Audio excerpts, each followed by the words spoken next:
You can absolutely establish the relationship that producers, suppliers are customers, and therefore prices are being raised on the customer. A dominant platform can squeeze its suppliers while continuing to pass along part of the benefit to consumers, but keeping more and more of it for themselves. Does that ring a bell? So usually the media gets this wrong, but I'll give credit where it's due. This article from Tim O'Reilly, I like Tim. He actually gets it right. And what he's saying is that we've been focusing antitrust regulation in the wrong area. Does that sound familiar? Oh, maybe something you've heard on this show. And basically what he says is if you look at who actually can be disadvantaged by the platforms, it's actually done on the producer side. When it comes to antitrust, the question of market power must be answered by analyzing the effect of these marketplace designs on both buyers and sellers and how they change over time. How much of the value goes to the platform, how much to consumers, and how much to suppliers, what we call producers.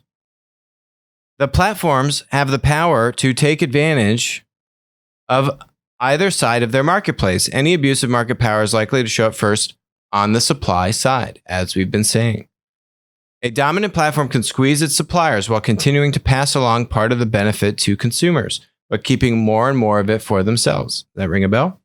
Over time, though, consumers feel the bite. Power over sellers ultimately translates into power over customers. As the platform owner favors its own offerings over those of its suppliers, choice is reduced, though it is only in the end game that consumer pricing, the typical measure of a monopoly, begins to be effective. And this is where the one tweak I would make on what Tim is saying here is what regulators look at is consumer pricing. That word is really customer pricing. The law doesn't delineate between consumer, it's customer, right? And when you think of suppliers as customers, our producers as customers, and who is Amazon receiving money from? Sellers. Who is YouTube receiving money from? Content creators. You can go down the list. The platforms, who is the Apple paid 30% of a cut from? The app developers. You can absolutely establish the relationship that producers, suppliers are customers, and therefore prices are being raised on the customer. And that violates antitrust law. And then it doesn't mean break these things up. What it does mean is to provide company-specific regulation. So tech monopoly, individual tech monopoly regulation, that we empower our regulators to provide rules in two areas. One is transparency on matchmaking, which I'm going to get to that in a second. And two is providing recourse for producers and suppliers that feel that they were judged or taken advantage of by the platform. I was kicked off the platform for the wrong reasons. I want to refute that.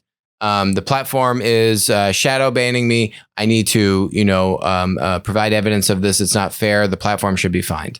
There is no independent arbiter that producers that feel disadvantaged can go to currently. And the FTC and the existing regulators could absolutely help support that. Hi, this is Alex Mozed. Thanks for joining us on Winner Take All.